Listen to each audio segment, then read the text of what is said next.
Hello बच्चों, कैसे हैं आप लोग? सब मज़े में हो ना? हाँ सर, बहुत मज़े में। चलिए, अच्छी बात है। मेरा नाम है विवेक तिवारी और आज हम कंप्लीट करने वाले हैं लास्ट पार्ट इस चैप्टर का। ठीक है, तो स्टार्ट करते हैं भाई जल्दी फटाफट। और यदि आपको प्रीवियस लेक्चर देखने हैं तो मैं आपको डिस्क्रिप्शन बॉक्स में लिंक दे दूंगा। और यदि आपको ये पूरा चैप्टर देखना है तो आप प्ले लिस्ट पर जाना और उस पर आपको लाइट चैप्टर का एक पर्टिकुलर फोल्डर मिलेगा जिसमें आपको सारी वीडियोस मिल जाएंगी। ठीक है भाई, तो सबसे पहले साइन कन्वेंशन कॉन्वेक्स लेंस के लिए हम देखें। इससे पहले मैं आप लोगों के लिए समझा दूं कि जैसे राइट साइड यदि हम क्वाड्रेंट में देखें तो पॉजिटिव आता है, और यदि हम लेफ्ट साइड देखें तो नेगेटिव आता है। यदि हम अपवर्ड देखें तो पॉजिटिव आएगा, और यदि हम डाउनवर्ड देखें तो बच्चों क्या आएगा? नेगेटिव आएगा। क्वाड्रेंट आता है कि नहीं आता? बिल्कुल आता है सर। तो डिस्टेंस ऑफ ऑब्जेक्ट यू जो है वो तो लेंस हो चाहे मिरर हो सब में नेगेटिव रहेगी। डिस्टेंस ऑफ इमेज भी अपनी इसमें पॉजिटिव रहेगी। पॉजिटिव क्यों रहेगी बच्चों? क्योंकि राइट साइड बनती है इमेज इसमें।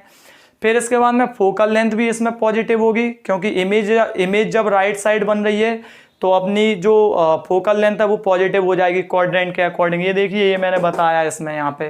ठीक है, हाइट ऑफ ऑब्जेक्ट चाहे लेंस हो चाहे मिरर हो हमेशा पॉजिटिव रहेगी। हाइट ऑफ इमेज जो अपनी है वो हमेशा क्या रहेगी बच्चों? नेगेटिव रहेगी। इसमें किसमें? कॉन्वेक्स लेंस में। क्योंकि इसमें जो मैं बता दूं बेसिकली, इसमें जो इमेज बन रही थी वो कहाँ पर बन रही थी बच्चों? यहाँ पर बन रही थी। ये देखिए इस तरीके से। तो ये अपने क्वाड्रेंट में डाउनवर्ड आ रहेगा, तो इसका मतलब क्या होगा बच्चों? जो हाइट ऑफ इमेज है वो क्या होगी? नेगेटिव होगी। आप कॉनकेव लेंस में आ जाते हैं तो डिस्टेंस ऑफ ऑब्जेक्ट तो हमेशा ही नेगेटिव रहेगी, चाहे मिरर हो चाहे लेंस हो, क्योंकि ये हमेशा लेफ्ट साइड आती है। डिस्टेंस ऑफ इमेज इसमें नेगेटिव रहेगी, क्योंकि इसमें इमेज अपनी कहाँ पर बनी थी बच्चों? सर कहाँ पर बनी थी? याद करो सर, लेफ्ट साइड बनी थी। ठीक है, और हाइट ऑफ इमेज हमेशा अपवर्ड रहेगी, हमेशा पॉजिटिव रहेगी, चाहे लेंस हो चाहे मिरर हो।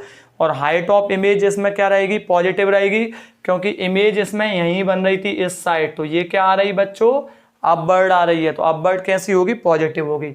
चलिए फटाफट हम दूसरा देख लेते हैं, लेंस फॉर्मूला। तो लेंस फॉर्मूला बच्चों क्या होता है? The relationship between focal length, distance of image, distance of object is expressed in the form. और वो फॉर्म कौन सा है भाई? 1/f is equal to 1/v minus 1/u। अच्छा, एक बात और आपको याद रखना है, यहाँ पे जो मिरर फॉर्मूला होता है उसमें यहाँ पर प्लस आता है, और लेंस फॉर्मूला में बच्चों क्या आता है? नेगेटिव आता है। ये बहुत बड़ी गलती है, सब बच्चों से हो जाती है। तो सर क्या करें? इसे याद कर लेना भाई, ठीक है? नहीं मैं पिटाई करूंगा। चलो भाई आगे बढ़ जाते हैं। अब अपना आता है मैग्निफिकेशन। तो चलो भाई मैग्निफिकेशन में देखते हैं। m is equal to the ratio of height of image H dash to the height of object h is called magnification. और मैग्निफिकेशन में मैं एक बात बता दूं, ये यूनिट लेस होता है भाई, इसकी कोई यूनिट नहीं होती। ठीक है, तो m इज इक्वल टू इसका दूसरा फॉर्मूला होगा बच्चों h डैश अपॉन h, या फिर प्लस में v अपॉन u। ठीक है भाई, ये भी होगा यहाँ। अब हम पढ़ेंगे पावर ऑफ लेंस। तो पावर ऑफ लेंस बच्चों क्या होती है? It is the reciprocal of the focal length. Reciprocal का मतलब क्या होगा? 1/f, इसको रेसिप्रोकल बोलेंगे।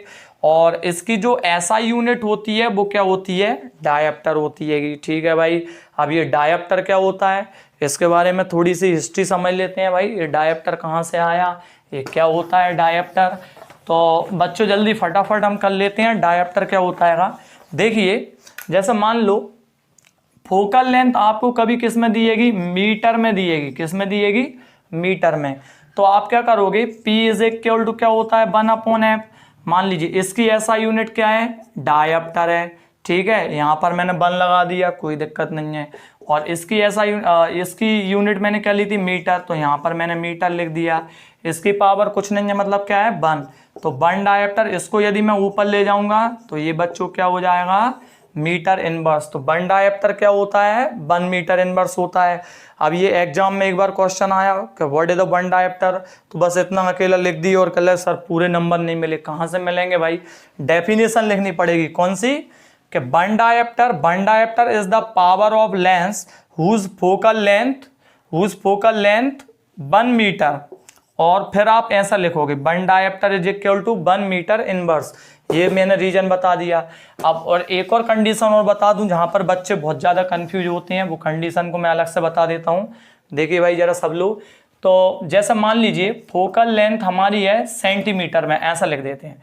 जैसे मान लीजिए पहला point P is equal to 1/f और आपकी फोकल लेंथ किस में है बच्चों, सेंटीमीटर में, तो आपको पावर निकालने के लिए ऊपर 100 लेना पड़ेगा। दूसरी condition P is equal to 1/, यदि आपकी फोकल लेंथ किस में है बच्चों, मीटर में है, तो फिर आप ये वाला फॉर्मूला लगाओगे। फिर से मैं बोल दे रहा हूँ, एक बार रिवाइज कर दे रहा हूँ जल्दी फटाफट। जब भी कभी फोकल लेंथ सेंटीमीटर में हो तो आप ये वाला फॉर्मूला लगाओगे, और जब भी कभी पावर ऑफ लेंस आपकी मीटर में हो तो आप कौन सा वाला फॉर्मूला लगाओगे, ये वाला लगाओगे। चलिए भाई एक और चीज और फटाफट सीख लेते हैं कि जब भी कभी पावर ऑफ एक बात और नोट, इसको नोट में डाल लेना भाई। Power of convex lens is always positive और power of concave lens is always negative. तो इसी के साथ हमारा ये चैप्टर कंप्लीट होता है बच्चों, और कल के लेक्चर में हम न्यूमेरिकल स्टार्ट करेंगे। और बच्चों को न्यूमेरिकल में सबसे ज़्यादा प्रॉब्लम जाती है, सर आपको कैसे पता? अरे भाई देखता हूँ मैं बच्चों को कहाँ प्रॉब्लम जा रही है, ठीक है। जब मैं पढ़ाता हूँ तो वहाँ पर मैं देखता रहता हूँ बच्चे क्या गड़बड़ कर रहे हैं, ठीक है। इसलिए मैं यूट्यूब पर आया हूँ, वो गड़बड़ियों को हम धीरे धीरे दूर करेंगे ना? हाँ सर कर देंगे, ठीक है बच्चों। तो थैंक यू सो मच और पढ़ते रहिए, मिलते हैं कल के लेक्चर में।